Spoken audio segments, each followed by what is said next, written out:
Good afternoon and welcome to the National Library.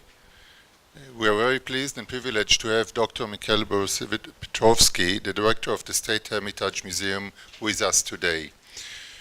Throughout his long and celebrated career, Dr. Piotrowski has taken part in the archaeological excavations in the Caucasus, Central Asia, and Yemen, and has authored more than 250 works focused largely on Islamic and Arabic history and culture. He also worked on numerous television production and regular columns in the press. Dr. Piotrowski has received some of the highest academic and civilian honors in Russia and countries across the globe, including the Netherlands, France, Sweden, Armenia, Ukraine, Poland, Finland, Japan, and that's only naming a few.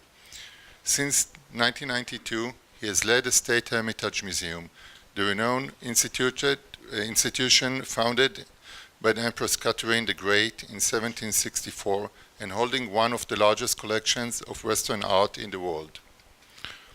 He has written extensively about his experiences as well as the rich history and collections of the Hermitage, and we look forward to him sharing some insights and stories with us today.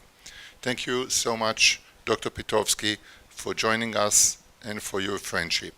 We at the National Library of Israel look forward to working with you and the team in significant collaborations in the coming years and beyond. Sorry could not make it today. I wish also to express a special thanks to Amir Kabiri, President of the Hermitage Museum Foundation in Israel. Thank you. Please. Thank you very much. It is a great pleasure to be here just after several meetings where we have been discussing the cooperation between Hermitage and National Library and some exhibitions which we are planning and exchange and so on. So it's kind of prolongation of good plans which we arranged with our colleagues to be realized. But first of all, I'd like to present some gifts to the library because 2 days ago, we opened a big exhibition commemorating 200 years of Asiatic Museum which was established in Academy of Science of Russia to collect Oriental manuscripts and, well, documents. So this is an exhibition we made in Hermitage. It's called Russian Kalam. It is a collection of the best manuscripts which are kept in the Academy of Science, which present different kinds of written cultures of the world. It's quite special. It's a very special way of publishing the book of the library. So thank you very much.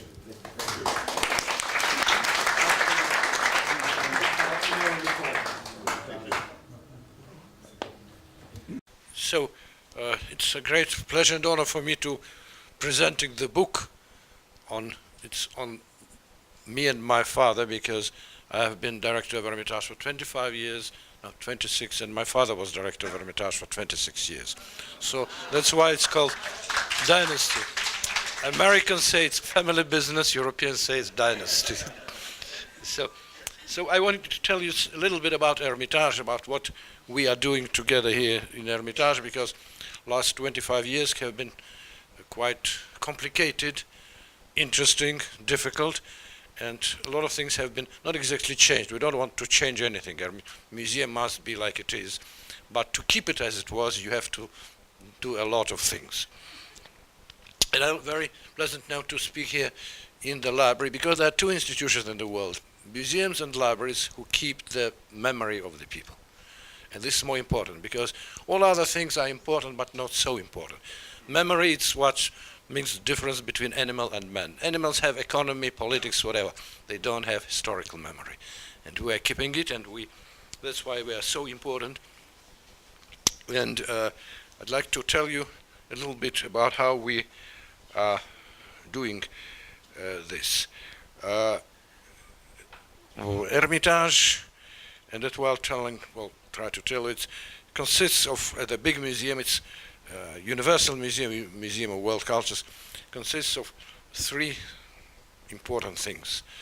It is a palace which keep the history in the world. You see the history of Russia in the world. It is a collection which is very actual, because about some of the things I'll see how nowadays we have so many problems and discussions around the things which are historical and traditional.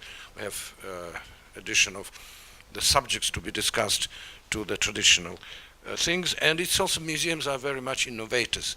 As you know, is in the library, all modern technology is proved and studied in the libraries and museums, and then they come and we present the best way of using. Now everybody is in digitalizing.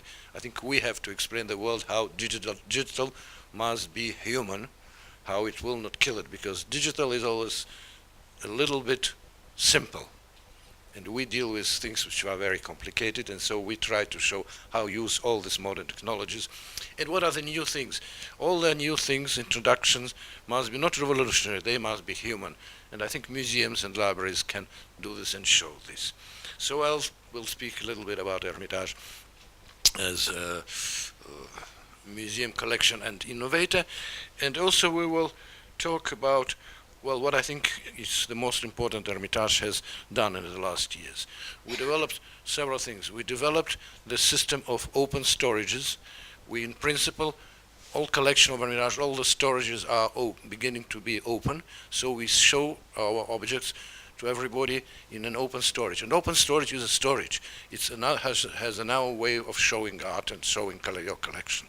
Another thing, we developed a system of satellites of museum in Russia and outside of Russia, all over the world. One of the most important is in Amsterdam. And the third thing, we have developed what we call the public forum around the museum. Spaces around the museum are used to have different kind of activities. They are not exactly museum activities, but they're cultural, and they're done in the sense of museum under the supervision of museum, the style of the museum. It's very difficult, but I'll show a little with some of the examples. But there is another thing. Because I'm in Israel, talk about a little bit about the Jewish subject in Hermitage. We have a very bad tradition in today's Russia when we speak about things that happened 25 years ago, 30 years ago, and 40 years ago, telling how bad it was. How bad it was. I know, well, even if we speak about the books and so on, I remember how bad it was when it was prohibited to bring Bible or Quran through the borders. It's forbidden. If you buy something abroad, you can't take it into Soviet Union and so on and so on. So people are talking a lot how it was difficult for religious and so on. But there was another side. Hermitage and museums are the place where people can study and know the religion and the history of religion and holy religions in the museums. It was on the walls, it was explained, it was not maybe in the books, but this is one of the ways where you can know and study also the Bible. Hermitage was a place where people knew about the Bible and the biblical stories, the Old Testament and New Testament. And this is an important thing. We are keeping this line of knowledge. So I want to show you some of the things which are connected with the biblical themes in Hermitage. This is one of few things which are really Hebrew in Hermitage. It's this Gravestones. It was found in a region which is now so important. It's found in Taman. Taman, it's on another side of the strait in Kerch, between Crimea, so it was on another side of the Strait of Kerch. Crimea, it is 8th, 9th century AD, so one of the oldest ones.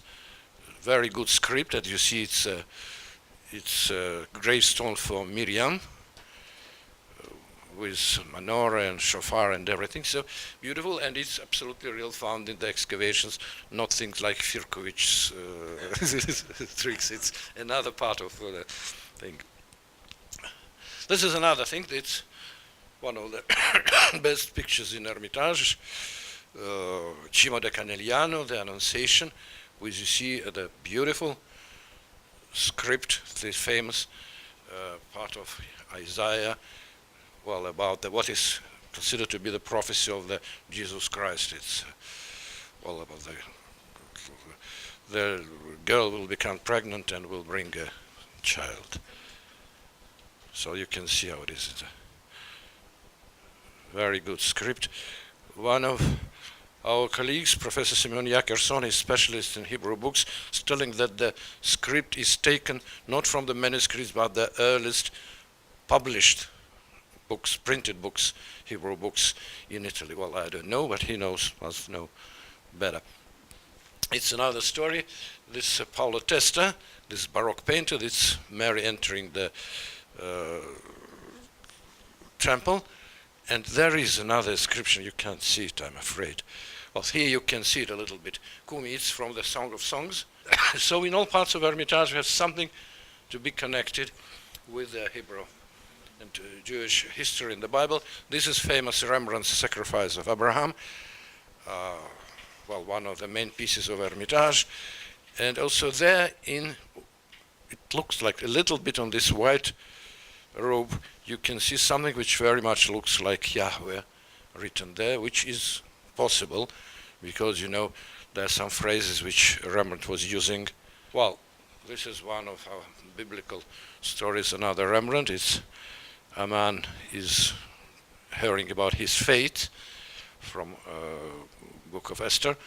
It's now under restoration. Yes, well, day before yesterday I have seen it on the restoration table. They're just cleaning it for not for exhibition, for permanent display. These are keys from the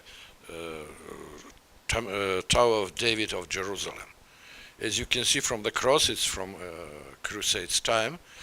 It was first once it came to Europe when Crusades, or last kings of Jerusalem wanted to get some help from Europe. Then it disappeared. Then it was discovered in some excavation in the middle of the 19th century. It was given as a gift to Nicholas I. So we have the keys of Jerusalem. You can see. Well, this is Philippe de Champagne, the 10 Commandments. We very much hope that one day we'll get Dead Sea Scroll of 10 Commandments to be shown in Hermitage. Anyway, we have this kind of it. And then we have some pictures and stories. It's with Majolica plates like Moses on the throne. This was Moses on the throne. This is, as you understand, the crossing of the Red Sea. This you see getting the 10 Commandments and the lamb. This is sacrifice of Abraham. This sacrifice of Abraham is very important in the Hermitage mission in general, because we are a museum of the world cultures. Our main mission is to develop, to make dialogue of cultures, a dialogue of cultures that we're doing instead of words of the memory. Culture could be based on the words of the memory, but we try to make it a dialogue. So the story of Abraham, the story which is common to 3 world religions, and in general it's the base of even of the style of all European culture and the literature. It's very important, so we're trying to show it in every place and to stress this story being existent and everywhere. So it's one of the frescoes from the city of Pskov, discovered by archaeologists 40, 50 years ago. The frescoes restored in Hermitage. You see it's also the sacrifice of Abraham. And this is the modern book published in St. Petersburg, 10 Commandments. It's a big book. It's a translation of 10 Commandments in 15 languages. Well, very specially done in an artistic way, using some very special materials. It's a way that's an institution called the Rare Books from St. Petersburg. They're publishing books, handmade books. I think it's 10 copies or something like this. That's how it looks. It's part of our collection. You see how it is done. Well, museum. Museum has several parts. It is a palace, winter palace. That's how Hermitage looks. You see the right, the winter palace, and then the new Hermitage, old Hermitage, Hermitage Theatre, Column of Alexander, General Staff Building. That's Winter Palace. That's the Palace Square, and Just the arch also belongs to Hermitage, and everything to the left from the arch is also part of Hermitage. It's called Hermitage General Staff Building. And this is the line, people standing to get into Hermitage. We have 4,300,000 visitors in Hermitage every year. Problem is that most of the people come in summer with ships, so in summer it's impossible to go through the museum. In winter it's more or less okay, but people all summer standing in line, and they always want to stay in line. You know, we have free day every month, and we have free entrance to Hermitage for children, for students, children, and senior citizens of Russia. So from this 4 million, 1.5 million come free. And they can come free any day. But when you have the free day, still half of the visitors are the people who can come every day. The idea of the free entrance, it's very special, so they get some sort of experience. And this is a beautiful museum of Leo von Klenze, which was built for Nikolai I, especially for museums, so with rooms in special style, museum style, well, kind of reminding the epochs which are presented in the museum.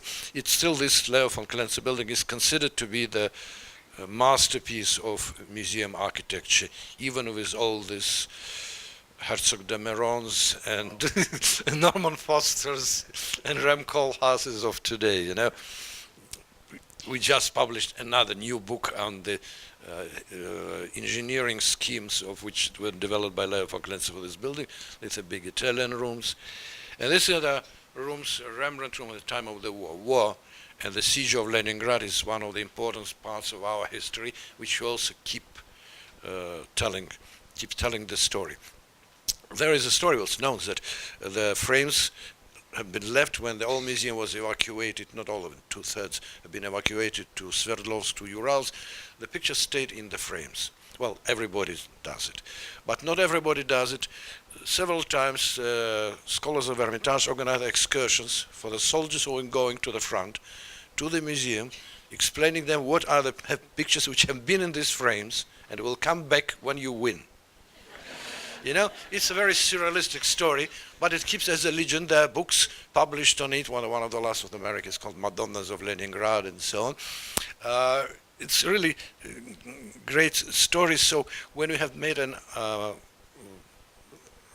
festival, manifest of contemporary art, one of the Japanese artists who is doing this performances and so used this story. He made photos of Hermitage with the visitors. By the Photoshop, he took out the pictures, and he made these kind of photos, modern visitors with empty frames of the Hermitage Museum. Just remember, that's how it is. So it's a good way of, we're always in terrible situation. How do you talk about the war nowadays when the new generation has nothing, doesn't understand it, when the old generation has very old understanding of the war?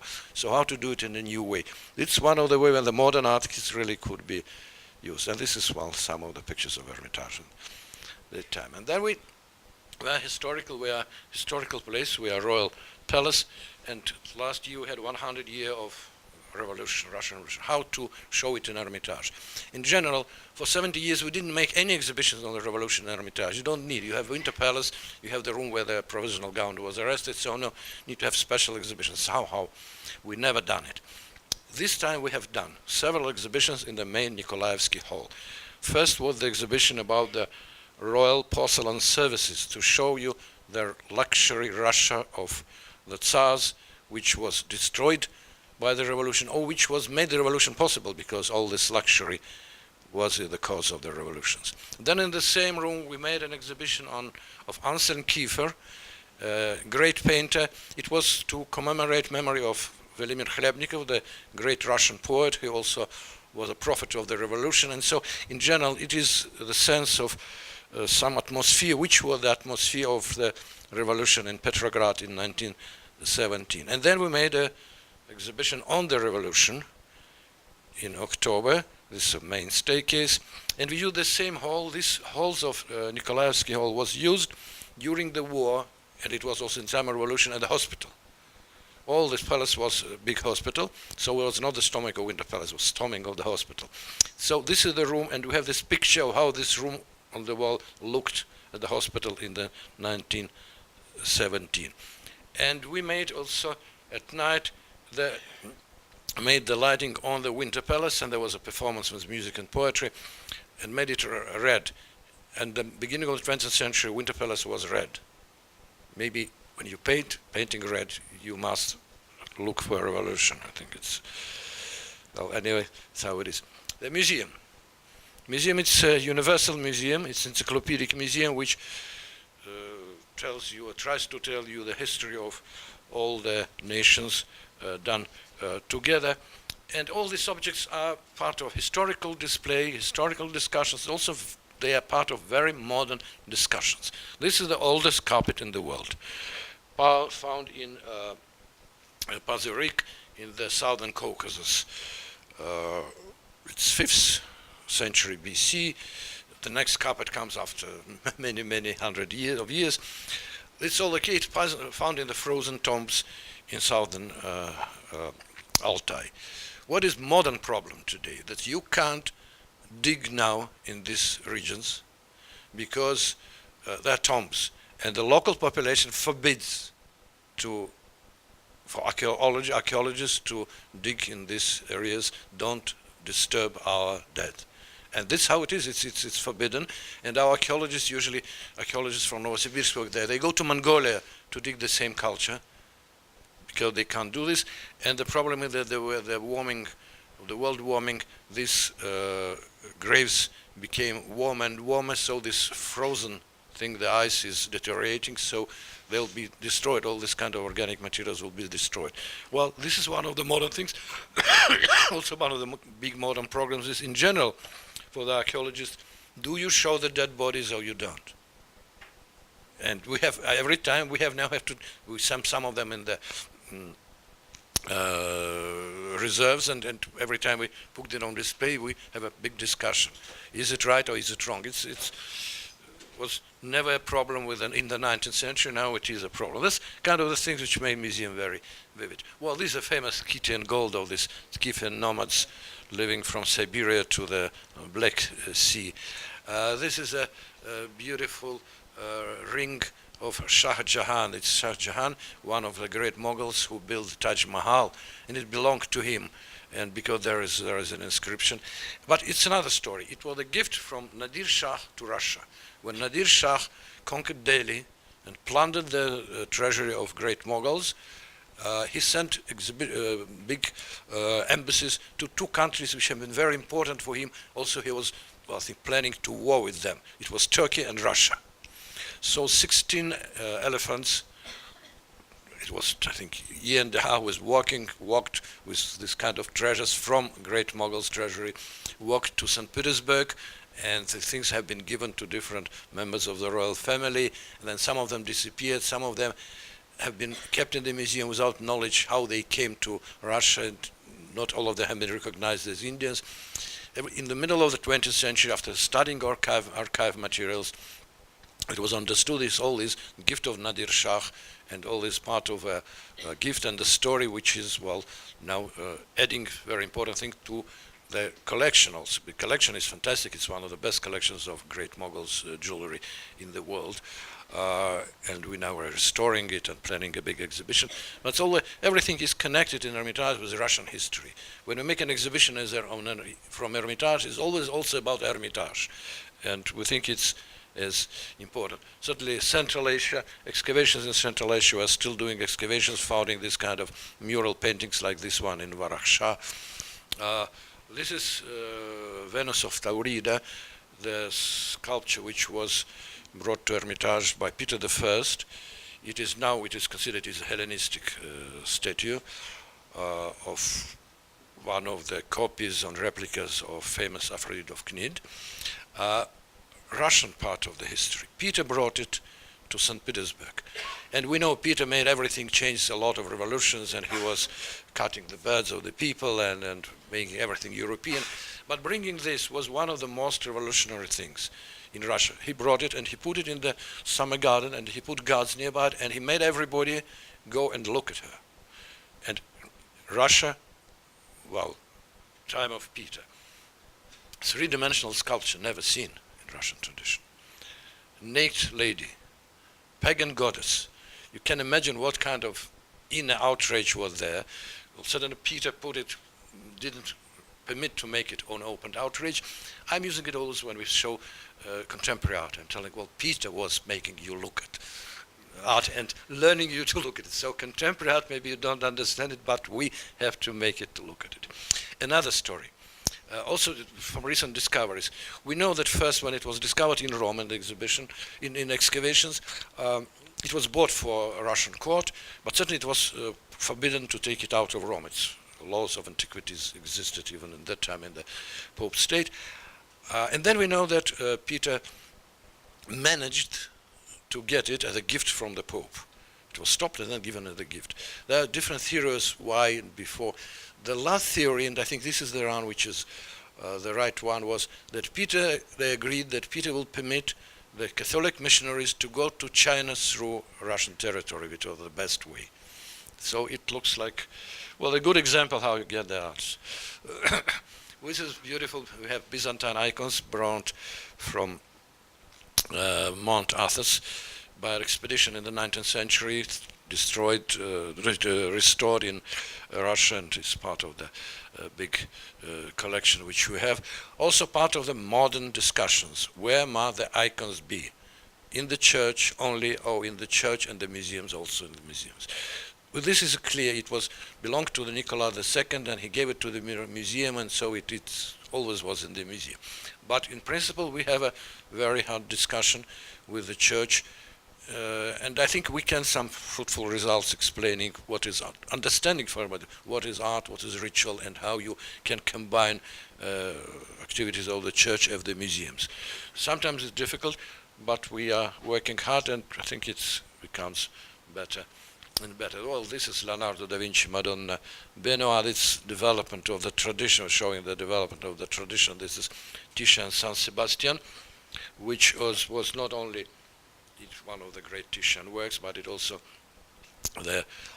was beginning of our discussions for the immunity from seizure when we bring our collections to different countries.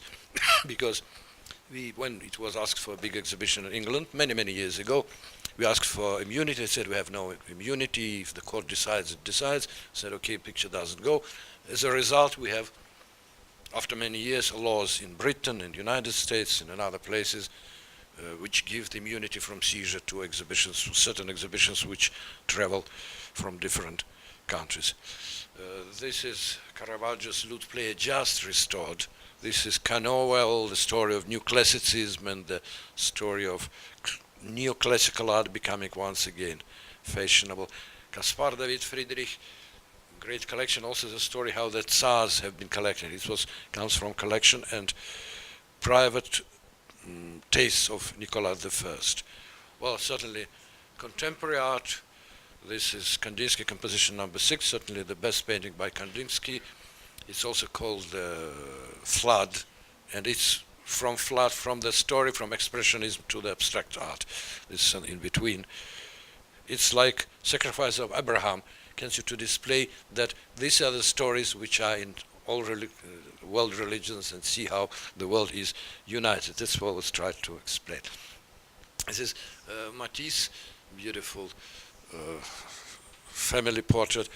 Also, the story of influence of Oriental art on modern art. And this is Picasso with the story of influence of African art on Oriental art. These are some of the rooms which we restored from Leo von Klenze. This is the beginning of Hermitage. This is a room of the carved stone, the gems, and story of the Catherine the Great loved to collect gems, and she really loved them. She was looking at them, touching them, having casts and so on. So we have several displays showing the story, how it was collected, and in which way Catherine was keeping her gems. This is one of the rooms we just recently restored. It's a big room for the vases. And I think in 7th of December we opened a new exhibition of Greek vases in Hermitage. It's another museum story. It was done, as you see, beautiful room for the museum by Leo von Klenze, but museum has a problem. we all acquire new works and new works and new works and new works. We bring more people who need place to study. These works move other works out of their rooms, and then the scholars move works move into the room. So for many years, this room was storage and place for the scholars to study. And one of the things of which I am very proud of the director, I managed to restore a whole building, to move another building in the line of Hermitage buildings, have 10, to move all the storages and all the scholars into another building, just to restore this one and to have vases back into a place where they belong. So this is part of this life. And this is our new thing. We are collecting African art. We just begin to do it. We have the display near the contemporary art and near rooms of Picasso to show the connection. In a way, it's also political science still hidden. It's exactly more or less at the same time when President Macron said that every African art goes back to Africa, we began for the first time collect African art, buying it in auctions. Well, it's another collection with a memory. This Russian porcelain was given to by Catherine the Great to the doctor who made this smallpox in Russia at the time of Catherine. She gave it to him as a gift. We have bought it from his family. Innovations in Hermitage and new things. First of all, some new things we've got. Just last year, and in the middle of the year, we got this staff of Field Marshal, which belonged to Alexander II. It traveled around the world and was bought and then donated to us and presented to us by the president. It's a clock which was given by the royal family, it's Fabergé, given by the royal family members to Alexander III and his wife Maria Feodorna in I think 30 years of their marriage. Great piece, also bought in the auctions, donated to Hermitage as a gift by the president. It's a clock, all the Fabergé, this is the only one which was made not for the royals and was for the foreigners. It's called Rothschild clock. It was done for some of the people of the Rothschild family, also bought on the auctions, also given to Hermitage. This is another gift, Black Square by Malevich. These three have been given by the president. This one is given by Vladimir Potanin, one of the main richest businessmen of Russia, who is the chairman of our board. It was bought, also story, it was found, bought by a bank for collection. The bank went bankrupt, and then the creditors agreed to sell it inside Russia to Hermitage donors to have it in Hermitage. It was one of the best speeches in my life I have made to the creditors, and they were mostly Germans, to explain them that it must be sold by $1 million, not more, because it's not the real price, but then it will come to Hermitage, and this is the right place. They agreed. So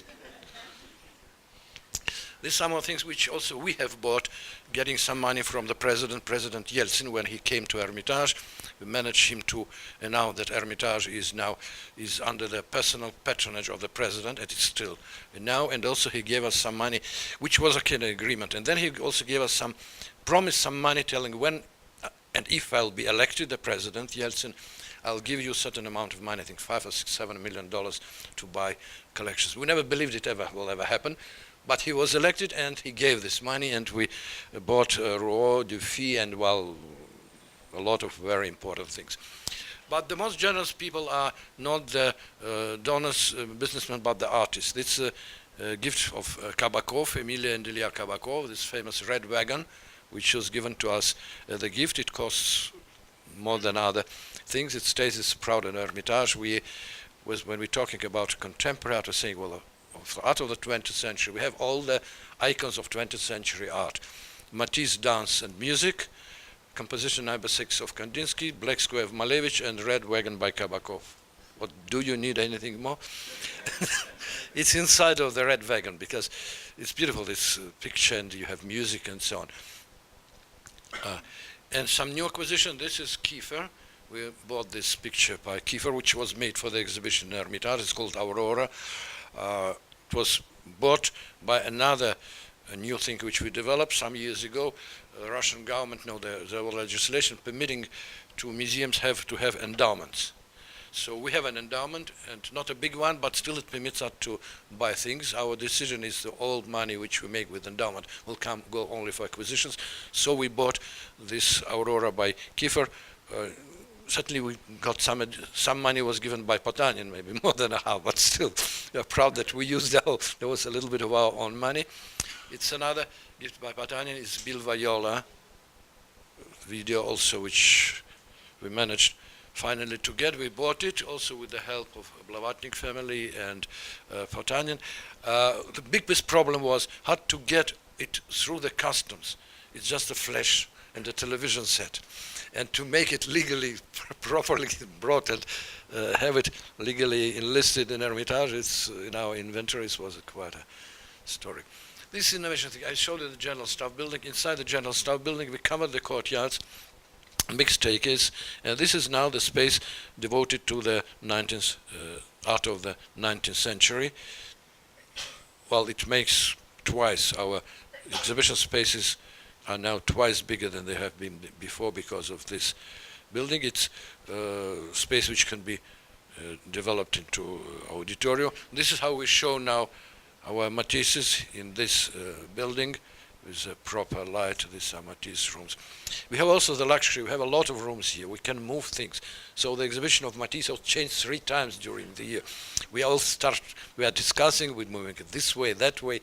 I think now it is more or less good. In the small Hermitage, just before we made storage facilities, we moved things out of this beautiful thing, which was a manege in the small Hermitage in the royal time, and we made a space, new space for exhibition just for the last 2 years. This is a big exhibition of Egyptian art, Nefertari exhibition from Turin. This is now what we have exhibition on furniture, different kinds of furniture of the second part of the 19th century. It's a furniture which was used not only by the Tsars, it was used by Dostoevsky, Tolstoy, Chekhov. They lived in these surroundings. It's very important to understand this. This is another entrance, also new space, done entrance for the internet ticket holders.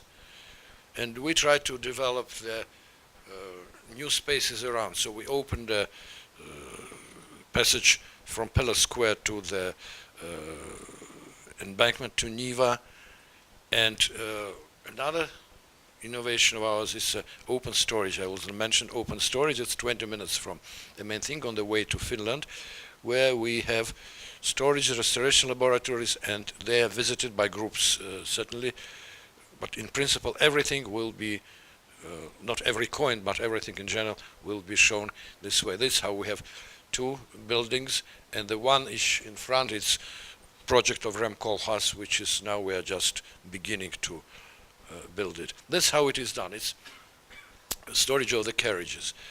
Altogether, restored, not restored, is another issue. You look at this and you can discuss with people that restoration is needed, but not always. Sometimes you don't need it to restore things. Sometimes you can keep them as they are. So a lot of special issues could be done. These are restoration laboratories, so people also can see how the restorers are working. And you can keep here things like this. It's a big tent. It's only a small part of the big tent from Bukhara, which is donated to Alexander the Third by Amir of Bukhara. This is our display of archaeology, Greek archaeology on the Black Sea, all these tomb stones from Crimea.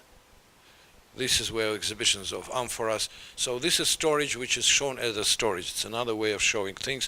This is our solution for the permanent question. What percentage of your collection are on show? And then you have to explain that the funds and reserves are most important in the museum and so. But here you don't need to display, to explain anything. You just show them the storages and you can explain things. Modern things, it's a virtual reality. We have done a virtual reality film on Hermitage with one of the most popular Russian actors, Konstantin Khabensky, who is taking people around the Hermitage. It's very successful. Still, this room is full for 2 years, full. Everybody enjoys it seeing. Another part of our innovation are satellites of Hermitage, Hermitage centers, exhibition centers or research centers outside of Russia. This is Hermitage Amsterdam. Hermitage Amsterdam with a big space where we are making exhibition. It's one of our last exhibition, Dutch art from Hermitage. This was the exhibition on Catherine the Great. These are big halls with the cabinets, a little bit like Hermitage in St. Petersburg. This is a project of Hermitage Barcelona. We are planning to have Hermitage in Barcelona. The problem is we are trying to do it with the private money, so it takes much longer than with the state. But I think we have already got the land. This is project of Hermitage Moscow, which will be Hermitage Center in Moscow, dedicated to the contemporary art projects of Hermitage and modern art. Also with the private money, and also a little bit late in building. This is Russian private money, there it is Swiss and Catalan private money.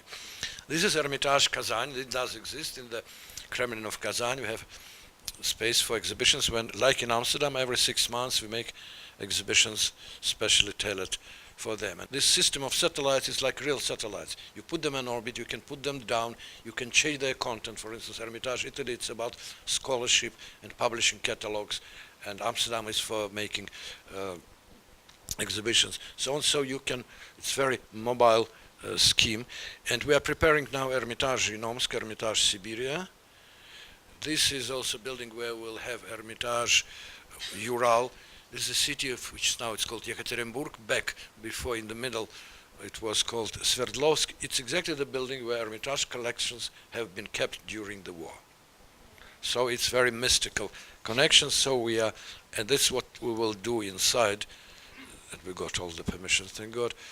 So there will be Hermitage Urals. And we now organize Hermitage days, and we make every year, we make in these places where we'll have our centers, we have exhibitions. This is what existing Hermitage Viborg. It's not far from St. Petersburg, on the way to Finland, where we make small exhibitions.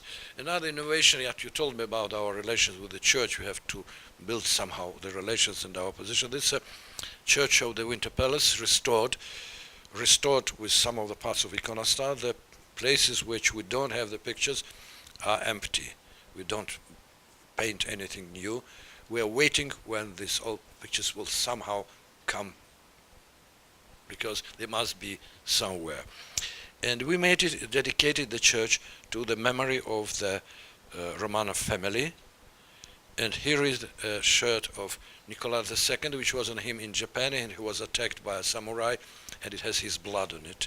It's the time when he was not the Tsar, was just Tsarevich. And this is the robe, military robe, Alexander II, which was on him when he was attacked by the bomb of the terrorist of Narodnaya Volia, and he died in this. You see, it was all has all the traces of the explosion, and he died in the Winter Palace. He was brought here. Our last exhibition, this Akabakov exhibition, which was done in Hermitage retrospective, just recently done here. This is a wonderful exhibition which we have of Leiden collection. You know Thomas Kaplan, who with his wife suddenly fantastically collected in 15 years, have collected a really great collection of Dutch Golden Age, well, 6 Rembrandts, and all the other pictures much even better than Rembrandt. So great collection, and so we are showing it in Hermitage together with part of our collection. They fit to Hermitage. They have been inspired by Catherine the Great, which is certainly very arrogant, but in a way they have managed to make a collection which is in style of Catherine. This is about museum cooperation. This is Neil Macgregor, director of British Museum, and this is part of the Parthenon, which was brought to Hermitage when we had 250th anniversary, and the first time this sculpture came out of British Museum. Certainly, as you can imagine, it was quite a big scandal. So we had to bring it around Europe, because in any place in Europe it would be arrested by the demand of the Greek government. So we brought it, and it was very secret. It was a secret operation done by 2 museums. We can do this. Anyway, we tried to show that, well, there's discussions, but the art must be shown and can be shown. And cooperation of the museum, that's another story of cooperation of the museum. It's not important who we work in the middle. It's Chancellor of Österreich and Vladimir Putin, but he is the director of Kunsthistorische Museum and me, and we made an exhibition which is a dialogue. One picture from Kunsthistorisches, one picture from Hermitage, and so on, and discussing what is the same names or same compositions. So a wonderful possibility of discussion is done by the art. And well, it was a good exhibition, was visited by them in Vienna and in St. Petersburg. Now another example of museum cooperation, frescoes from Pompeii. Small exhibition opened just recently, well, 2 weeks ago, during the International Cultural Forum in Hermitage, but it is a beginning of a teaser for the big exhibition from Pompeii, which will come from the Archaeological Museum of Napoli next year. And this is an exhibition we just opened. I gave the catalog of Oriental manuscripts from the Museum of Oriental Manuscripts, and you can see some of the examples of the Jewish manuscripts. This is the Torah of 9th century, bought in Cairo by the Nikolai Likhachov, a famous Russian collector who was collecting manuscripts and everything connected with the script. This is another thing. This is Last Prophets, Nevi'im Achronim, written in Central Asia, but then coming to the Karasu Bazaar in Crimea as a part of the library of Karaits in Crimea. And this is another beautiful manuscript from Damascus, written in Damascus, I think it's 13th century. Also came from Damascus to Crimea and was part of the Karaits libraries. Well, this is, I already shown you the catalog on the brush and column. And this again is a symbol of Hermitage. It's Hermitage who leads the chariot. Chariot is the public who lead them to the light. Thank you very much.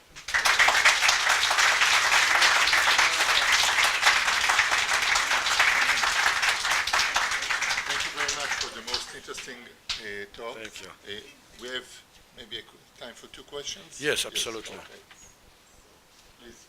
Yes, thank you very much. I was 6 months ago in your museum. It's a phenomenal experience. I was impressed by the inside police that managed to control the traffic of the groups. It's fantastic. Nowhere in the world.